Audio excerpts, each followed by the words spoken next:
इस फिल्म की कहानी बहुत ही अनोखी है। एक कपल जिसको एक ऐसा घर मिलता है जो सभी ख्वाहिशें पूरी करता है, मगर पत्नी एक ऐसे लड़के की ख्वाहिश मांग लेती है जो बाद में अपनी ही माँ के साथ रिलेशन बनाने की कोशिश करता है। ये कहानी बहुत ही डरावनी और मिस्टीरियस है, जिसे देखकर आपको मजा आ जाएगा। फिल्म की शुरुआत में कपल को दिखाया जाता है जिसमें लड़के का नाम मैट होता है और लड़की का नाम कैट होता है।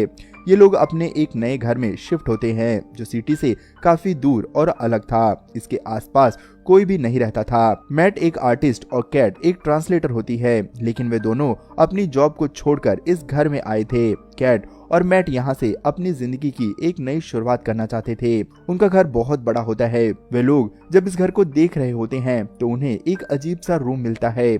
उसका दरवाजा बहुत मजबूत होता है। तभी उन्हें सभी सामानों में उस रूम की चाबी मिलती है, जिससे मैट उसे खोल देता है।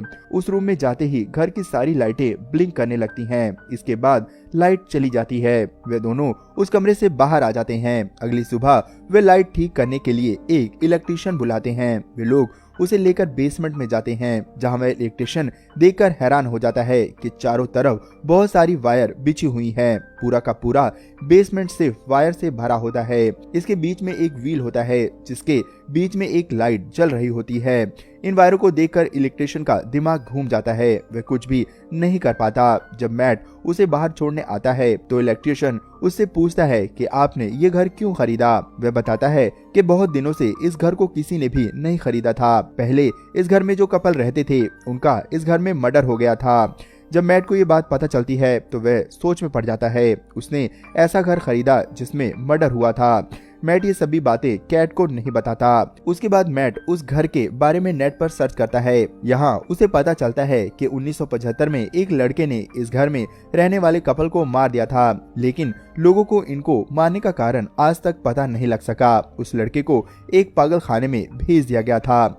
इन सब बातों को जानने के बाद मैट परेशान हो जाता है। वह रात को अकेला ही उस रूम में एक लैंप को रखकर सो जाता है। वह वहां पर बैठकर ड्रिंक कर रहा होता है। उसकी ड्रिंक की बोतल जब खत्म हो जाती है तो वह मन में ही विश करता है कि काश उसके पास एक और बोतल होती। तभी लैंप ब्लिंक करने लग जाती है। इसके बाद लाइट चली जाती है। जब लाइट आती है तो उसके सामने एक वैसी ही बोतल होती है जो उसने अभी अभी खत्म की होती है। वह हैरान हो जाता है कि ये बोतल आखिर कहां से आई। इसके बाद दिखाया जाता है कि नेक्स्ट मॉर्निंग कैट उठती है तो वह मैट को ढूंढते हुए उसी रूम में पहुंच जाती है, लेकिन आज उस रूम का हुलिया बिल्कुल बदला हुआ होता है। वहां पर बहुत सारी जरूरत की चीजें मौजूद होती हैं, जिसमें पेंटिंग वगैरह होती है। तब मैट उसे बताता है कि ये रूम हमें बहुत सारी चीजें दे सकता है जो हम विश करते हैं। वह कैट से भी कुछ विश करने के लिए कहता है। कैट एक अच्छी सी जॉब मांगती है। तब मैट कहता है कि ये जॉब नहीं दे सकता, ये सिर्फ कोई चीज दे सकता है।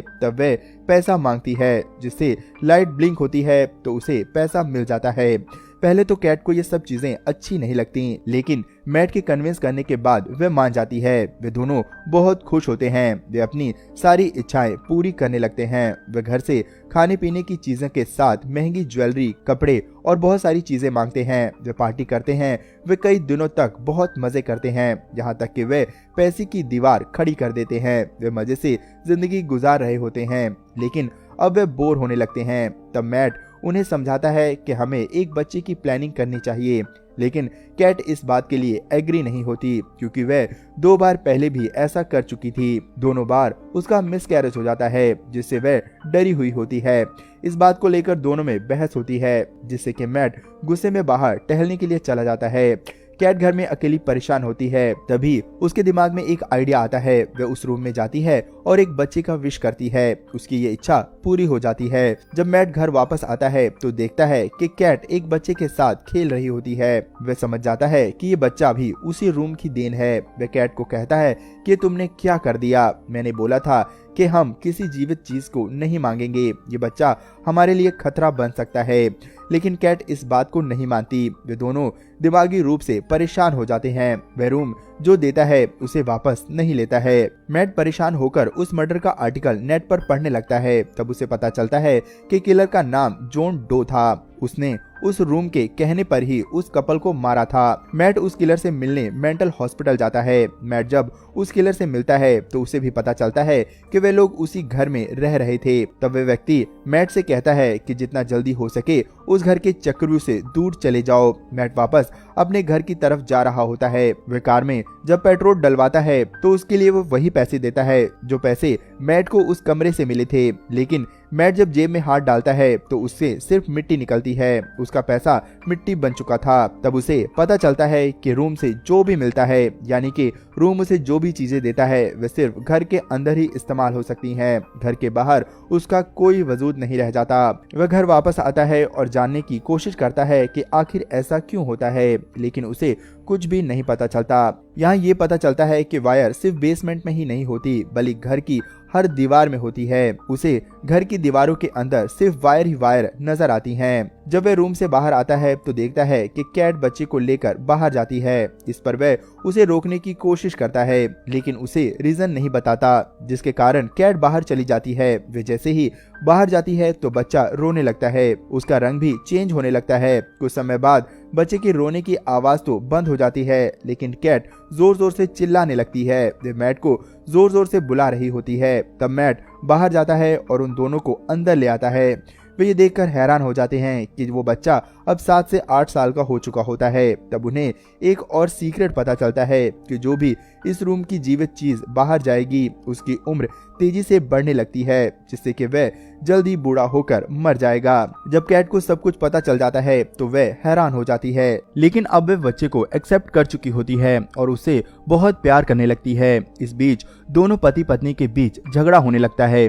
इस वजह से दोनों के बीच अब झगड़ा होना शुरू हो जाता है, यहाँ तक कि वे दोनों अलग अलग कमरों में रहने लग जाते हैं। मैट उस बच्चे को एक्सेप्ट नहीं कर पाता। उन दोनों के बीच बच्चे को लेकर बहस होती रहती है। वह बच्चा हर समय बाहर जाना चाहता है लेकिन कैट उसे बाहर नहीं जाने देती। एक रात उन दोनों के झगड़ों के कारण वह सोता नहीं है। वह पूरे घर में घूमता हुआ उस बेसमेंट में जाता है। उसके साथ ही वह उस कमरे में भी जाता है जहां पर उसे पता चलता है कि वह इस दुनिया में कैसे आया है। उसके साथ ही उसे ये भी पता चलता है कि उसके अंदर बहुत सी शक्तियां भी होती हैं। अगली सुबह वह उस रूम को एक बड़े गार्डन में बदल देता है। इसके साथ ही वह बहुत सारी अजीब सी हरकतें भी करता है। ये सब देखकर कैट तो उस बच्चे के साथ बहुत खुश होती है, लेकिन मैट गुस्से में आ जाता है। उसे उस बच्चे की पावर से डर लगने लगता है। वह सोचता है कि कहीं उसकी पावर उसके साथ पूरी दुनिया को खतरे में ना डाल दे। तभी मैट को जॉन डो का फोन आता है। वह उसे बताता है कि उसने उस कपल को नहीं मारा था। वह बोलता है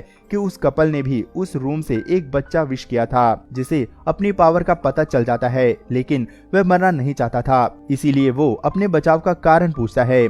उसे पता चलता है कि अगर उसे जिंदा रहना है तो उसे उसको मारना पड़ेगा जिसने उसे उस दुनिया में लाया है। इसीलिए उसे उस औरत के साथ साथ उसके पति को भी मारना पड़ता है। अंत में वह बताता है कि वह बच्चा और कोई नहीं है, वह खुद है।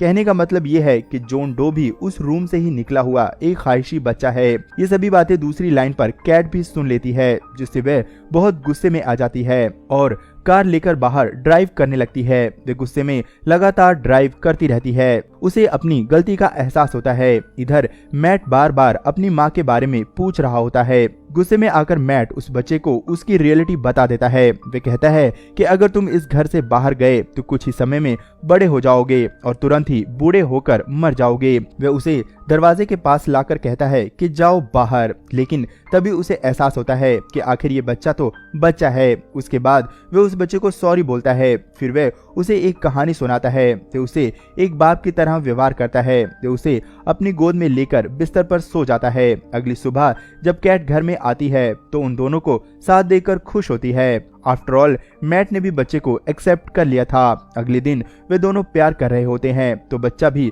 उन्हें दरवाजे से देख रहा होता है, जिससे कि वह बच्चा कैट की तरफ आकर्षण महसूस करता है। अगली सुबह वे देखती है कि वह बच्चा बाहर जाकर आया था, जिससे कि वह अब 18 साल का हो गया था। वे हैरान होकर एक गन से मैट पर फायर कर देता है, लेकिन उसके सामने कैट आ जाती है तो उसे गोली लग जाती है, जिससे वह बेहोश हो जाती है। जब कैट को होश आता है तो मैट उसे बता बताता है कि उन दोनों में बहुत लड़ाई हुई थी जिससे कि वे बच्चा मारा गया। इस दौरान वे दुखी हो जाते हैं। तब कैट ये एक्सेप्ट कर लेती है कि हमें सिर्फ कुछ दिनों के लिए बच्चा मिला था। कैट उस घर से बाहर जाना चाहती है। तब मैट कहता है कि बाहर जाने के लिए बहुत पैसा चाहिए क्योंकि हमारा पैसा इस घर को खरीदने में खर्च हो चुका है, इसीलिए हमें अभी कुछ दिनों तक इसी घर में रहना पड़ेगा। वैसे भी इस घर में किसी भी चीज की कमी नहीं है। कैट महसूस कर रही है कि मैट का व्यवहार बदल चुका है। एक दिन वह उससे जबरदस्ती करने लगता है जिससे उसे ये पता चलता है कि ये मैट नहीं बल्कि मैट के रूप में वह बच्चा है। यहाँ पर हम एक बात बता दें कि वह लोग उस बच्चे का नाम शेन रख चुके होते हैं। इधर शेन कैट को बेहोश करके रूम में ले जाता है। अब दिखाया जाता है कि मैट जो कि काफी समय से बेहोश था होश में आ जाता है। वह घर में दोनों को ढूंढता है लेकिन उसे कोई भी नहीं मिलता। तभी वह उस रूम के पास जाता है और देखता है कि वह रूम भी लॉक हो जाता है। वह किसी तरह उस रूम के पास की दीवार में छेद कर देता है जो उसके द्वारा अंदर चला जाता है। वायरों के बीच से होते हुए वह आगे एक छेद से निकलता है तो सामने उसे एक और सेम टू सेम घर दिखाई देता है। वह सब शेन का किया धरा था। उसने उस घर का डुप्लीकेट बना दिया था जहाँ पर वह बाहर भी निकल सकता था और घर में भी जा सकता था। मैट जब उस घर में जाता है तो वहाँ पर शेन उसी के रूप में होता है। कैट एक साथ दो मैट देखकर हैरान हो जाती है। तभी वह शेन का नाम लेकर पुकारती है तो शेन रिस्पॉन्स दे देता है। उसे असली और नकली मैट का पता चल जाता है। वह शेन को रूम के अंदर धक्का दे देती है और मैट को लेकर वहां से भागती है। लेकिन शेन की इमेजिनेशन तो बहुत ज्यादा पावरफुल थी। वह उस घर का सेटअप ही चेंज कर देता है। वह घर एक भूल भुलैया सा बन जाता है। वे लोग घूम फिर कर वहीं पर आ जाया करते हैं। वे दोनों किसी तरह उस घर से बाहर निकलकर उस छेद के पास पहुंच जाते हैं जिससे कि वे असली घर में पहुंच जाते हैं।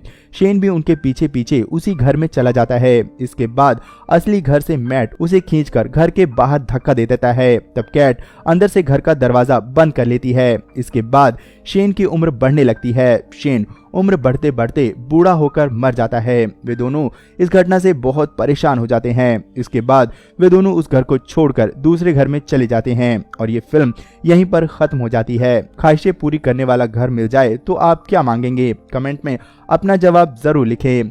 वीडियो को लाइक करें और आगे भी ऐसी अनोखी फिल्म की स्टोरीज के लिए चैनल को सब्सक्राइब जरूर कर लें।